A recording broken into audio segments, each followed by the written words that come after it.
Once you get your notes set up, that would be great. So please chat at 100 once you are set up with your notes. Thank you, Dwayne. Thank you, Montana. Thank you, Janaya. Thank you, Kamisha. Thank you, Naziah. Thank you, Jamal. Thank you, Kezia. Thank you, Madison. Thank you, Malachi. Thank you, Yamani.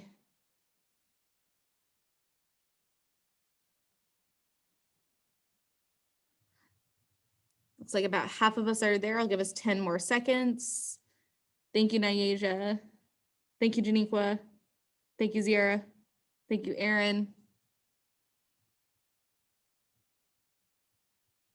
Okay, looks like a majority of us are there. So let's go ahead and get started. Today, we're going to look at due process and the rights of the accused.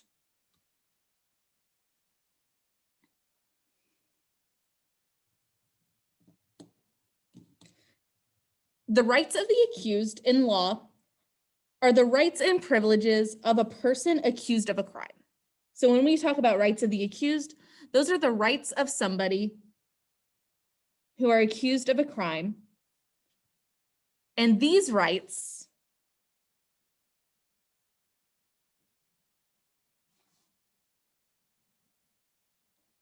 are used to guarantee a fair trial.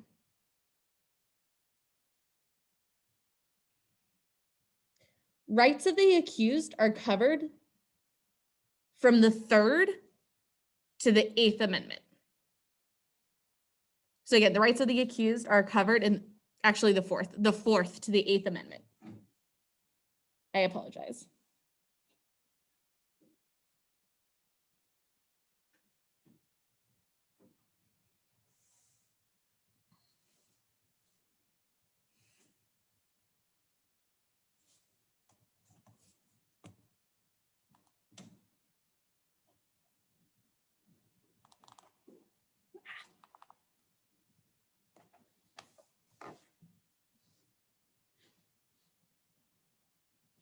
Our legal system guarantees certain basic rights to the accused. These include right to trial by jury, representation of counsel, freedom from unreasonable searches and seizures, and freedom from double jeopardy.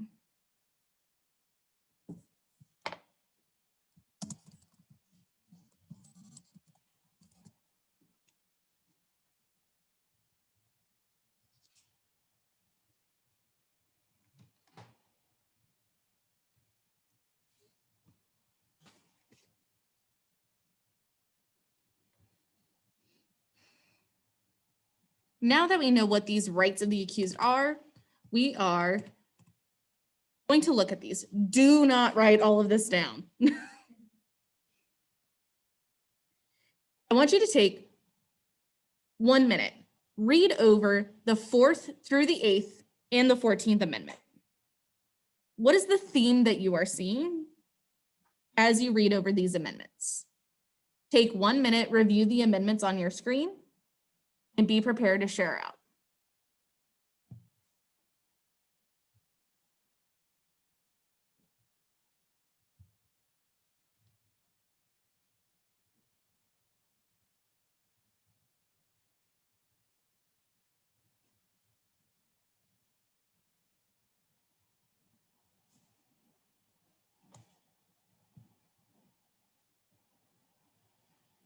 "40 more seconds to review, and then we're going to share out what theme we are noticing.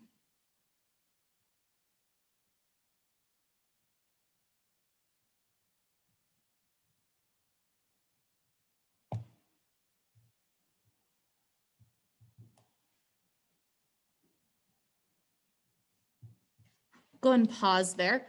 Take 30 seconds in the chat. What theme do you notice in the 4th through 8th and 14th Amendment? Take 30 seconds to share in the Zoom chat. Thank you, Nyasia. Thank you, Montana, for starting us off.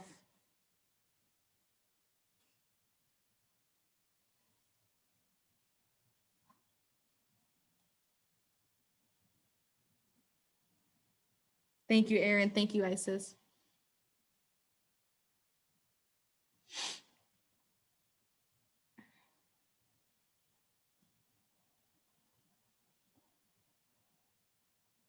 Thank you, Janaya.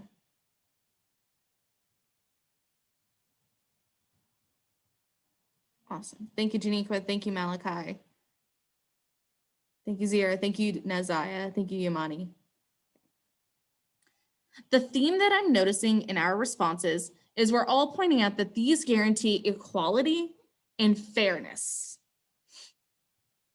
And now we're going to look at what these actually are,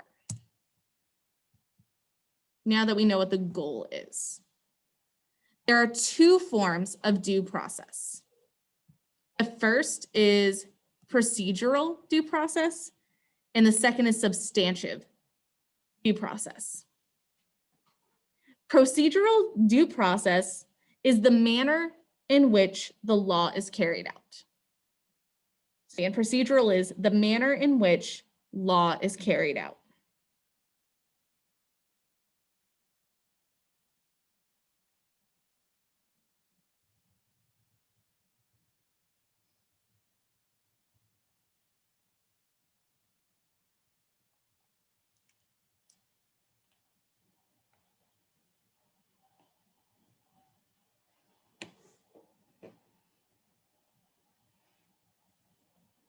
So again, procedural is the manner in which the law is carried out.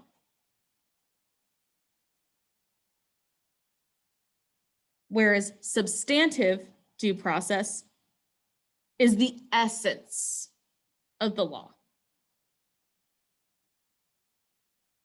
So again, substantive due process is the essence of the law. Does the law violate the basic rights to life, liberty, or the pursuit of happiness?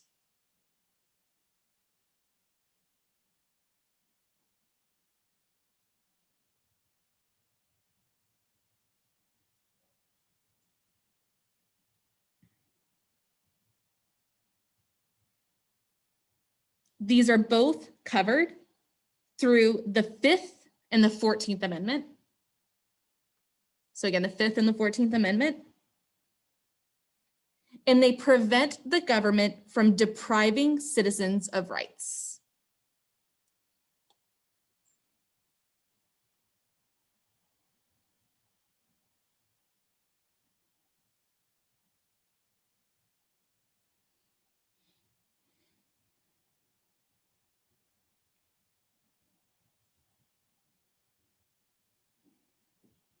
Can you repeat that?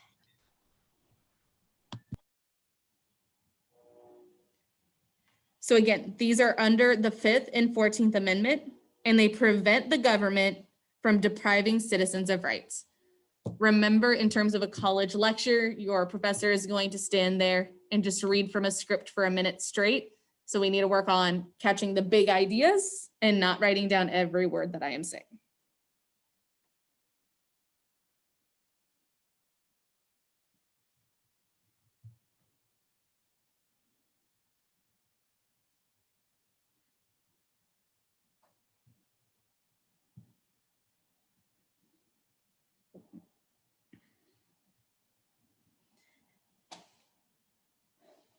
Now we're going to look at procedural due process under the 4th Amendment.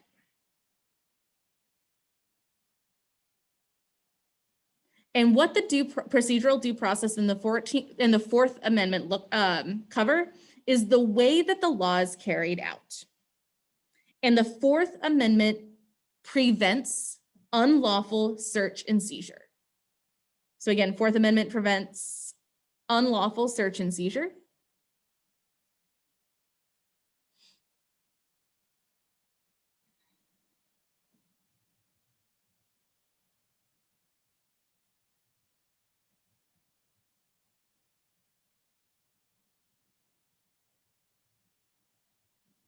And this has been adapted over time, specifically through the exclusionary rule. In the court case of Weeks versus the US, in 1914, the Supreme Court established the exclusionary rule. So the exclusionary rule is set up under Weeks versus the United States. And what this ruling does, it prevents evidence from wrongful search and seizure from being administered in court. So if you get something without a warrant, you cannot use that in trial.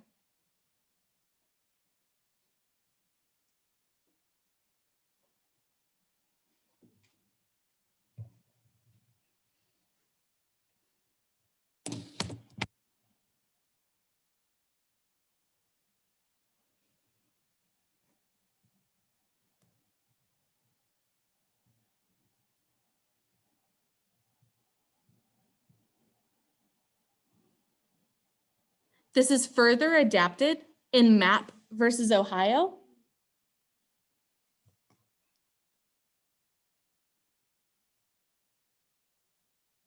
Which results in, if evidence is acquired illegally, then the case has to be thrown out.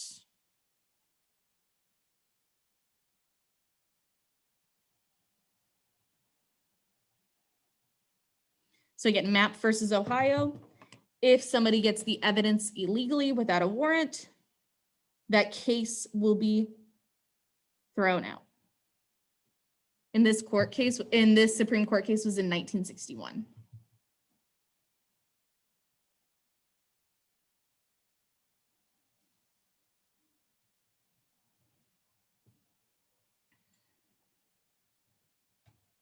However, the police can still search without warrants if they establish probable cause.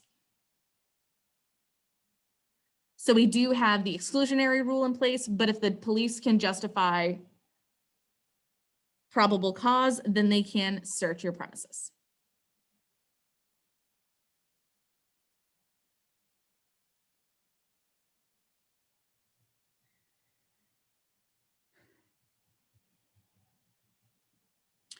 But as we know, these issues of privacy and search and seizure has changed as we've entered the digital age.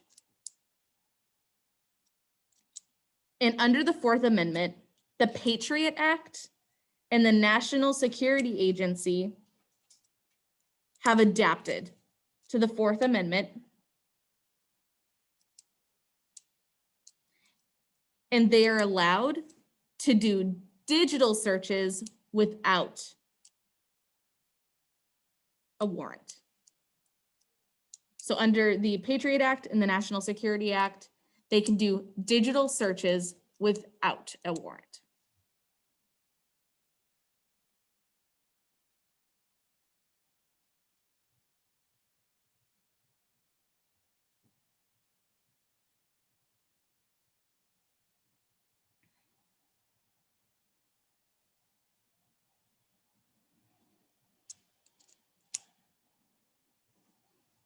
And all of this due process is has to do with adults dealing with the police. In schools, there's much more flexibility. In NJ versus TLO, the schools do not have to establish the same level of probable cause as the police if it has to do with the student's safety or well-being, which means the school district has more flexibility in searching a student's materials if they have some form of probable cause, and they do not have to justify it as much.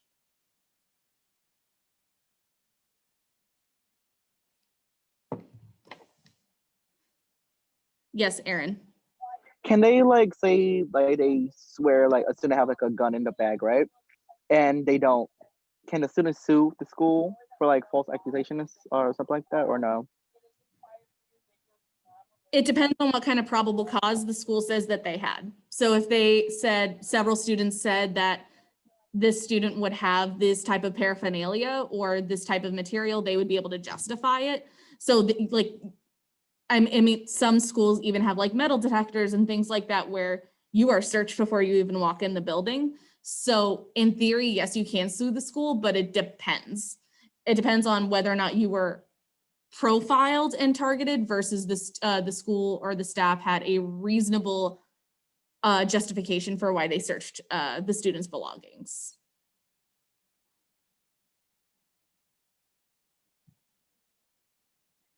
And NJ versus TLO was in 1984.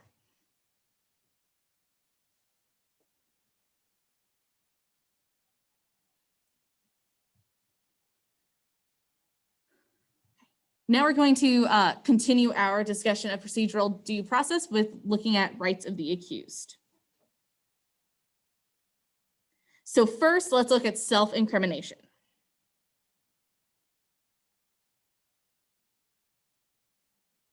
In Miranda versus Arizona, Miranda was a self-admitted, he confessed, rapist. So Miranda was a rapist and he self-incriminated and he confessed.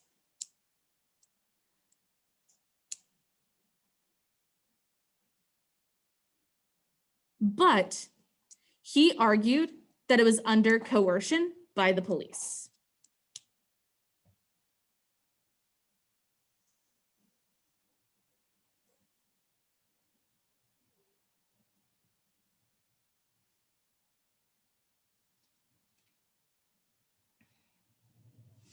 So again, Miranda confessed that he had raped somebody, but him and his lawyer argued that he was coerced into that confession. Which is why now people take much more seriously how somebody is treated by the police once they are brought into custody.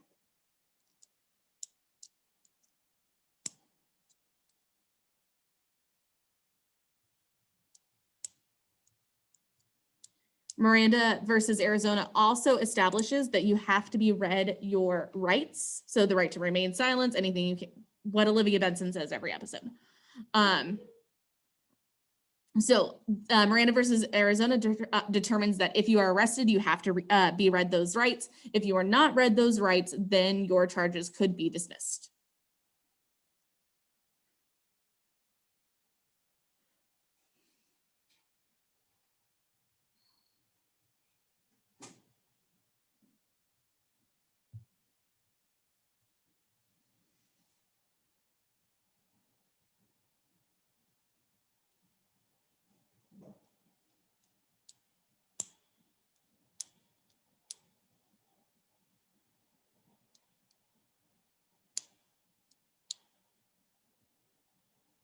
There is, however, to the self-incrimination, a public safety exception.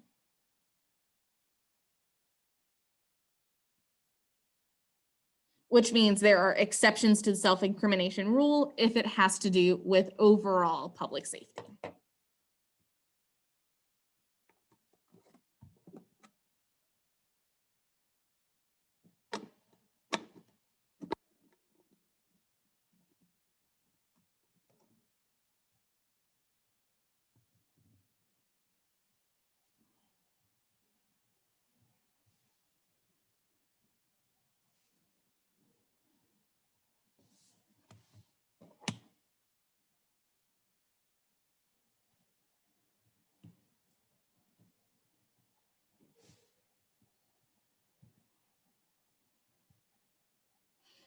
So again, for the public safety exception, if you are a threat to the public, then self-incrimination may not be as strict. So the police consider what is the threat to the public.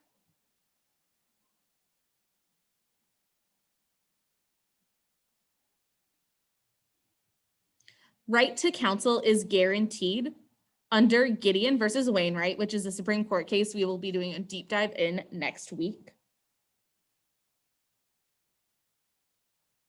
Under Gideon versus Wainwright, the Supreme Court determines that if somebody cannot afford an attorney, they must have an attorney given to them, provided for them. Because not everybody is capable of defending themselves. So before this, if you could not afford an attorney, it was up to you to defend yourself in court.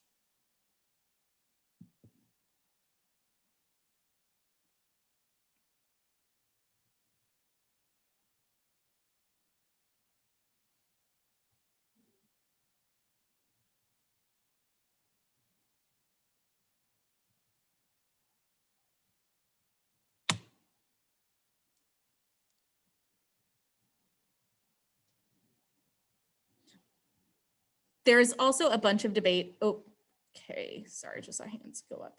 Aaron and then Nyasia.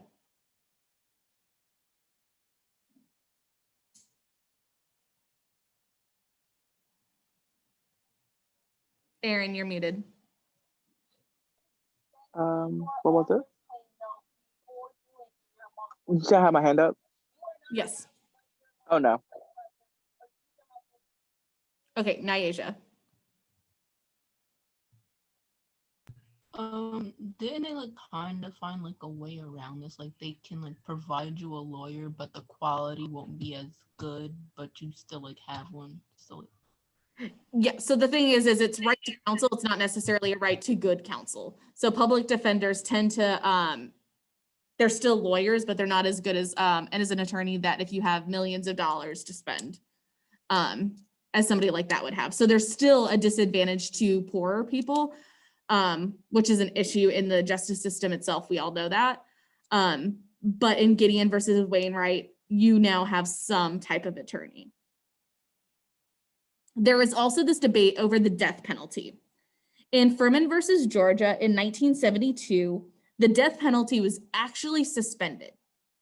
You could not sentence somebody to death in the prison system because they recognized that it was targeting the poor, and often these were minorities. So again, Furman versus Georgia, 1972, the death penalty unfairly targeted poor people and minorities.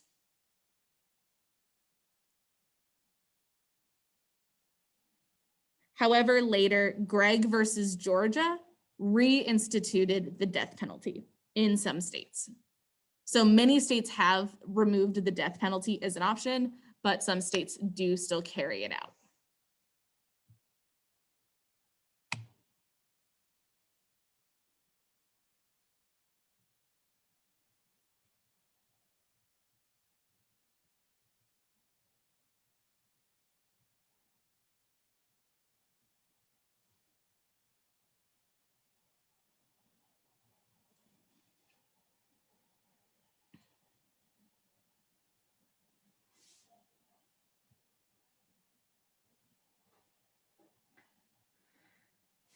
So Furman versus Georgia, 1972, removes the death penalty, but under Gregg versus Georgia, it is put back into place.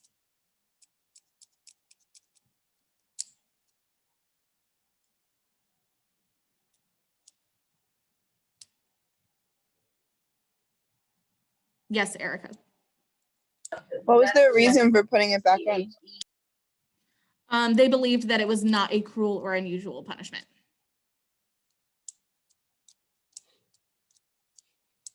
Some people argue that some crimes are so horrific that death is not a cruel or unusual punishment.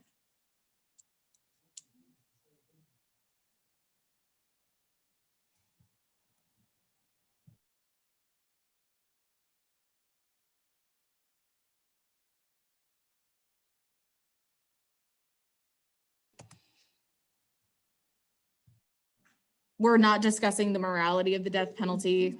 This is just what it is. Everybody has their different feelings about it. And we need to move on because we still have 2 more slides. Next is substantive due process, which is covered under the 14th Amendment.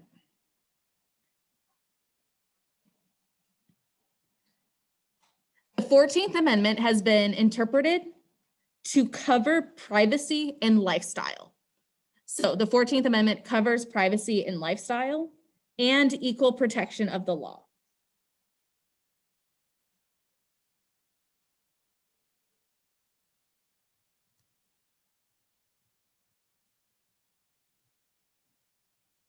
And while not directly listed in the Constitution, the right to privacy is implied. So again, the right to privacy is implied in the 1st, 3rd, 4th, and 9th Amendment. So again, right to privacy is implied in the 1st, 3rd, 4th, and 9th Amendment.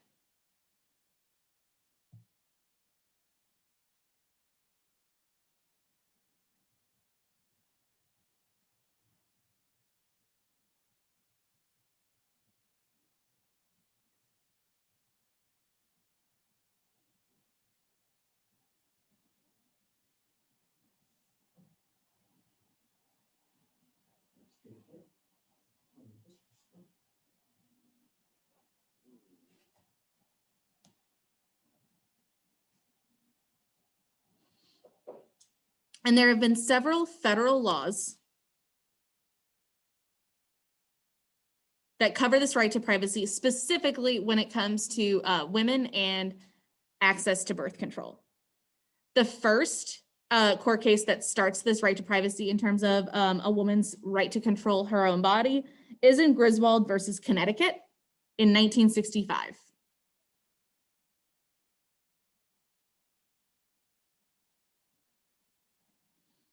And in Griswold versus Connecticut, the Supreme Court determines that the state cannot prohibit a woman from getting birth control. So again, the state cannot prohibit a woman from getting access to birth control.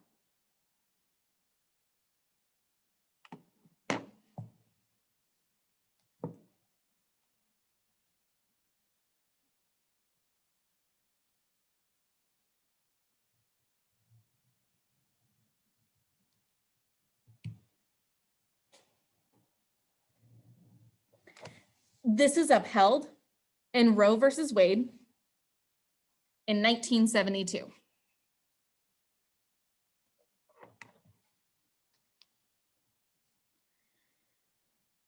Which argues that under right to privacy, a woman has the right to privacy and control whether or not she chooses to have an abortion. So Roe versus Wade legalizes access to abortion under the idea of right to privacy.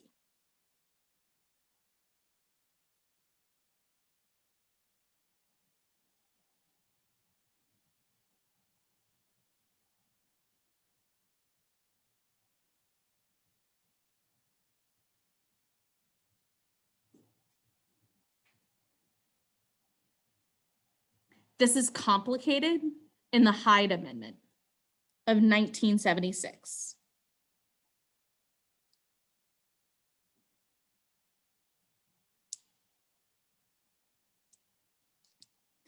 The Hyde Amendment guarantees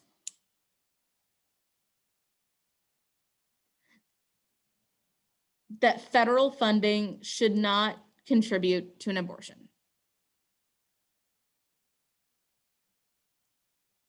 Again, this is a long and contentious issue. So Hyde Amendment 1976 stops federal funding from potentially contributing to an abortion.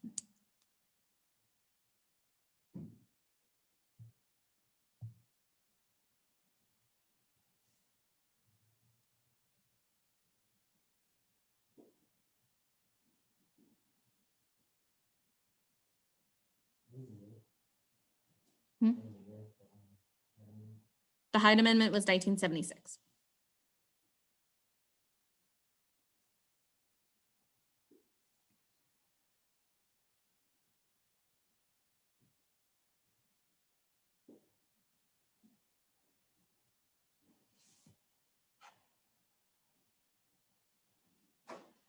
Yesterday in our discussion, we discussed how when it comes to potentially threatening the government is more ready to limit our civil liberties, which we're going to look at in our last slide of civil liberties versus national security.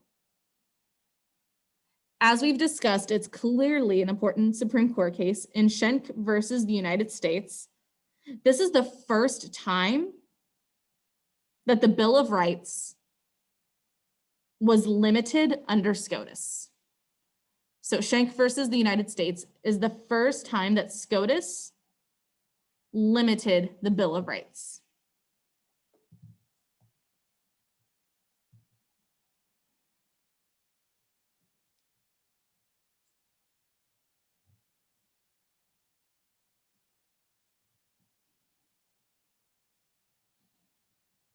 Which continues to be complicated today because of September 11th. After September 11th, the United States has to answer the question, how do we handle terrorism in this new globalistic world that we live in? And we see continued limitations of civil liberties because of September 11th. The first, as we discussed earlier, was the Patriot Act, which allows the collection of data without warrants. So again, the Patriot Act allows the collection of data without warrants.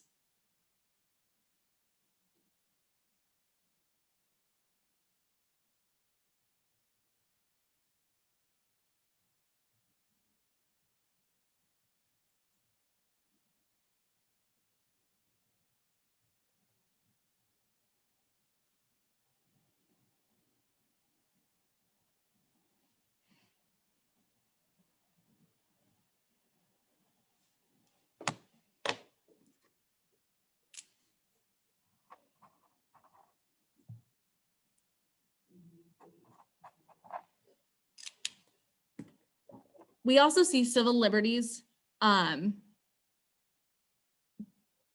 they're not followed in Guantanamo Bay in their use of interrogations. At Guantanamo Bay, a prison, the people who ran Guantanamo Bay used, to put it nicely, unconventional tactics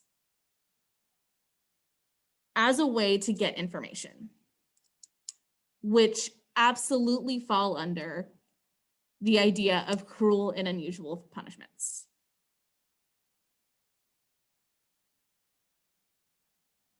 So again, at Guantanamo Bay, they use these unconventional tactics that break this idea of cruel and unusual punishments in order to get information.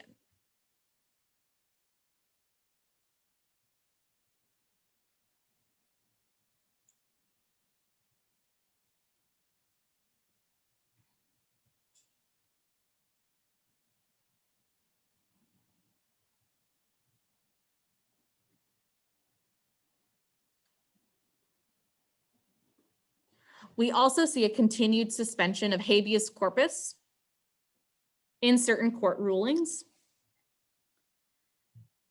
We've discussed previously that during the Civil War, Lincoln suspended habeas corpus in order to, quote unquote, maintain peace during times of high stress. And so usually during times of high stress, like the Civil War or post 9/11, the government sees this as a time to limit our rights under this idea that you need to maintain peace.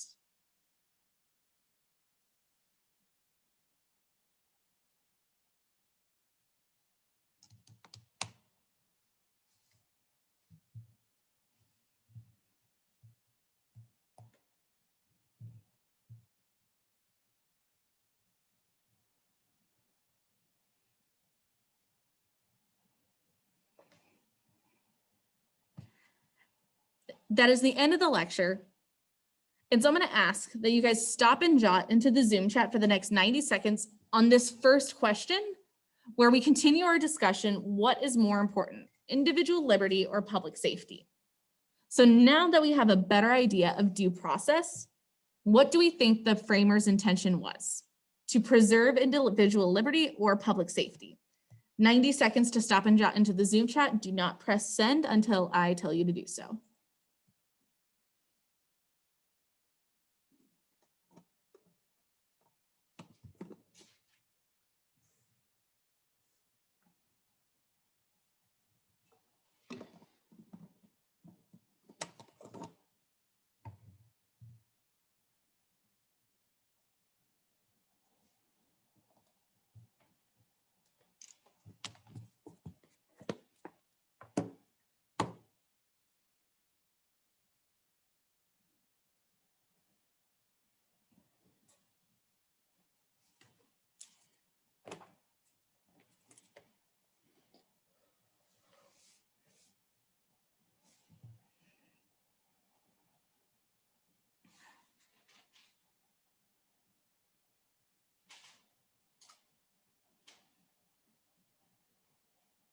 Thirty seconds left. You can start pressing send when you're done.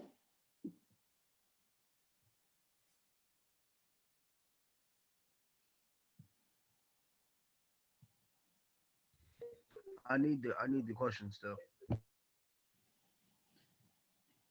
What do the founders prefer, individual liberty or public safety, according to these documents? I don't want us to spend too much time on this. Okay, so press submit on whatever you have.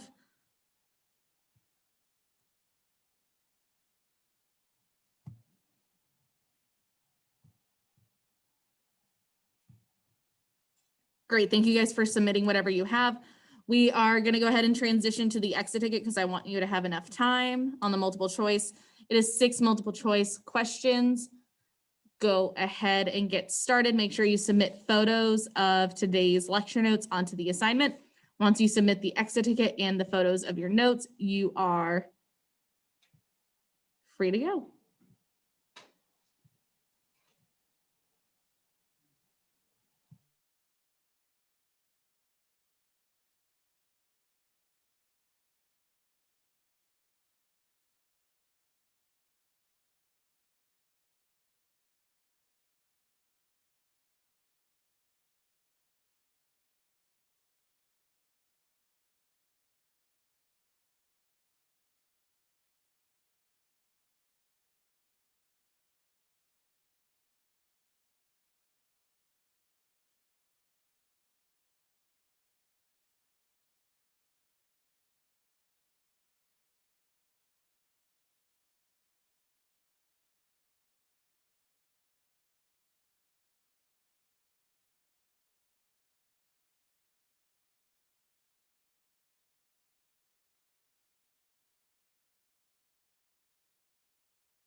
Thanks, guys. I'm starting to get more responses. Make sure you submit your class packet. Once I see both of those things turned in, that's when you'll be free to go. Naziah, you're free to go.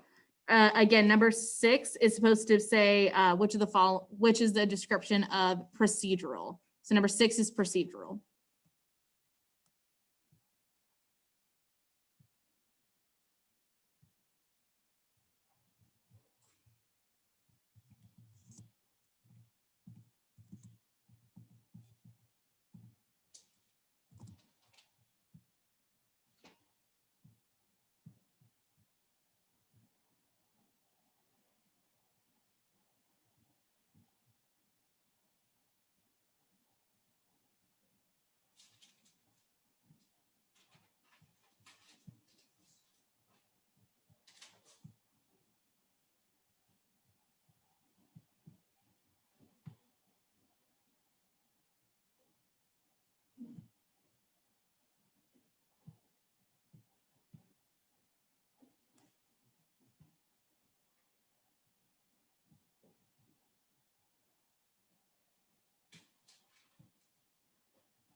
Thank you, Kezia, you're free to go. Thank you, Erica, you're free to go.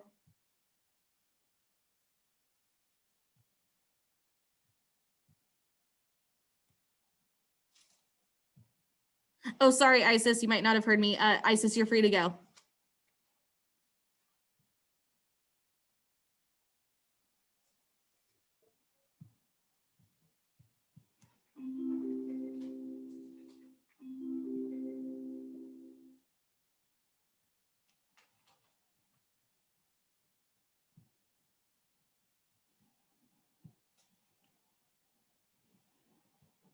Awesome. I'm getting lots of exit tickets. Make sure you submit photos of your class packet and then you'll be free to go.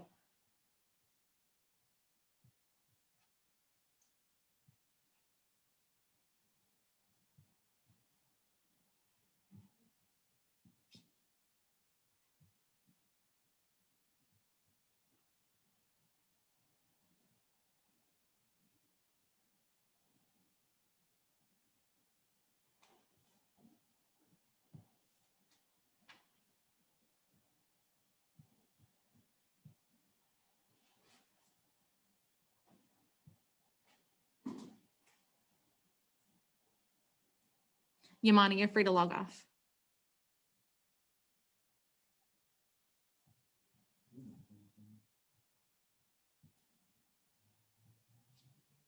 Yeah, I just need pictures of your lecture notes, you guys.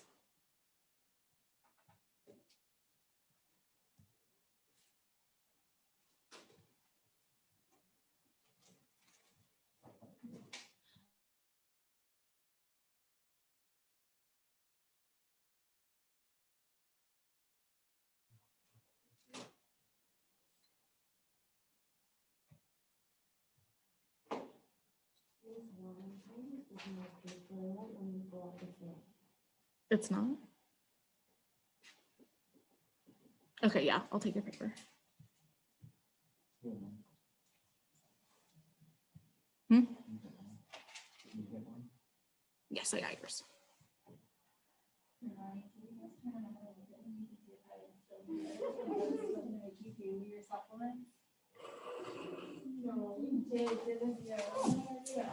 Thanks, Montana. You're free to go.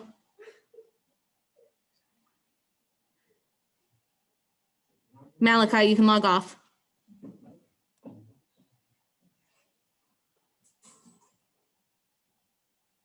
Thanks, Ariana. You're free to go.